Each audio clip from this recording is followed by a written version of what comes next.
Press the bell icon on the YouTube app and never miss another update. Penetrated into the industry as an anchor, sir, what were the challenges you were facing at that point of time so as, to grow as an anchor and a personality in the field? उस time पे see one of the biggest problem ना इस शहर में ना बॉम्बे में दो problem होती है। पहली ये वो ढूंढना कि कौन अच्छे लोग हैं जिनके साथ आप काम करें। पहले तो वो नहीं मिलते, आज तो फिर मिल जाते हैं। आप सोचो 10 साल पहले जब मैं बॉम्बे आया था तो आपको सीडी लेके घूमना पड़ता था, सर मुझसे मिल लो, ये मेरा काम देख लो। तब फेसबुक पे लोग इतना प्रोफाइल नहीं ढूंढते थे, मतलब आप चिट चैट होती थी, almost non existent at that point of time था, बट इतना नहीं था कि भाई आप किसी का प्रोफाइल देख सकें, कंटेंट क्रिएट कर सकें, तो बहुत दिक्कत होती थी यार।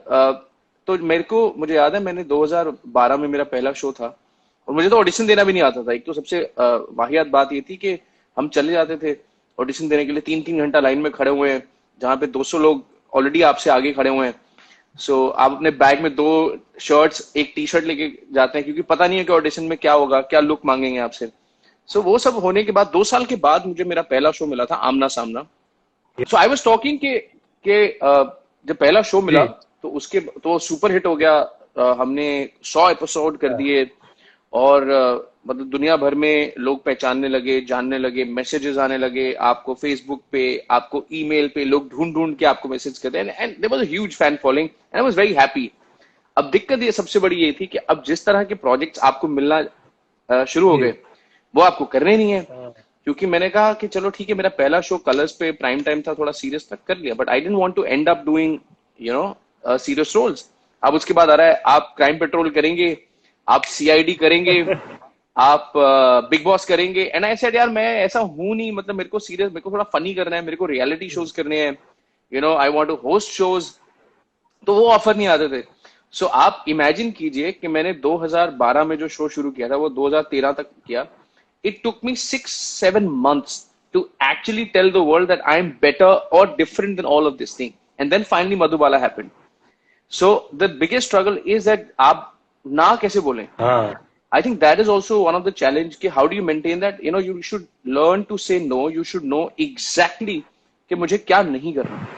So I didn't want to end up doing the same roles which I had done.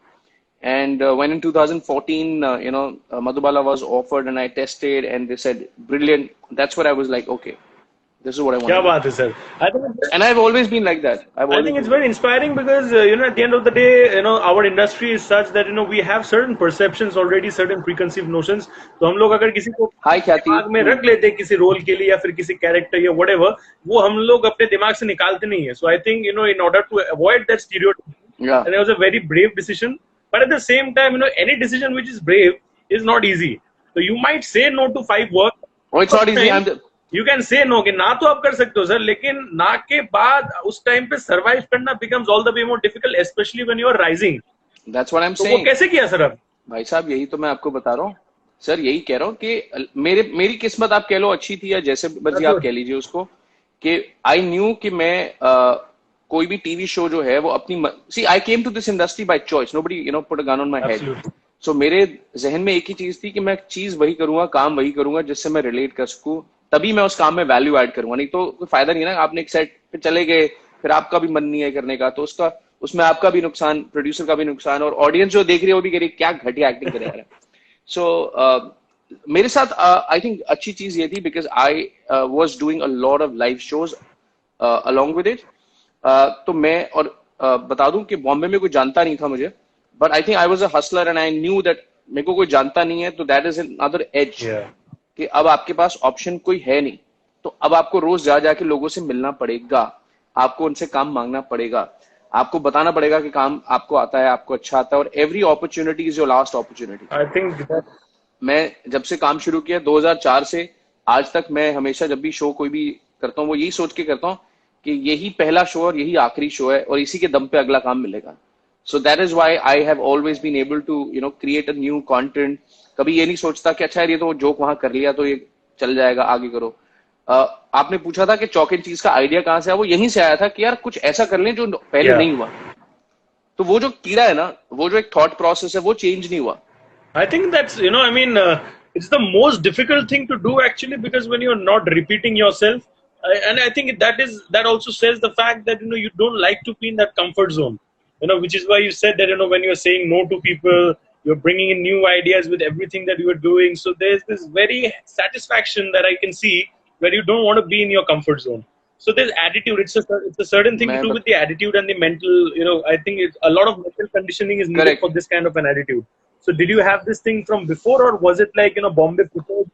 I don't know यार, मैं ये तो इसके लिए तो सब जो है मेरे माता पिता को श्रेय जाएगा, but I think I have always been one of those who believe in one simple thought कि ऐसा नहीं है कि करने के लिए करेंगे, अगर आप कुछ कर रहे हैं उसमें नियत अच्छी होनी चाहिए और थॉट अच्छा होना चाहिए कि क्यों कर रहे हैं आप। मैं इतने सारे सेलिब्रिटीज का इंटरव्यू करता हूँ, मैं इतने सारे लोगों के साथ रियलिटी शो करता हूँ, मैं इतने सारे लाइव शोज किए हैं, मुझे याद नहीं मैंने अगर कोई कंटेंट रिपीट किया हो, और वो सिर्फ उसी थॉट से आता है कि मेरी ऑडियंस जो है सामने जो मुझे देख रही है वो बार बार मुझे देख रही है, तो मैं उनको नया क्या दे सकता हूँ, मैं नया अंदाज क्या दे सकता हूँ। एंड आई थिंक उसकी ट्रेनिंग शायद चंडीगढ़ में हो गई थी, क्योंकि चंडीगढ़ में जब मैंने एंकरिंग शुरू करी थी यार, एक बहुत छोटी सी जगह थी, सेक्टर 17, अगर आपने सुना हो कभी, सेक्टर 17 का प्लाजा है, तो पूरे चंडीगढ़ में आबादी कुछ है नहीं, हर शाम को सब लोग वहीं बैठे होते थे, और मैं मतलब हफ्ते में 3 दिन जो था वहां पर शो होस्ट करता था।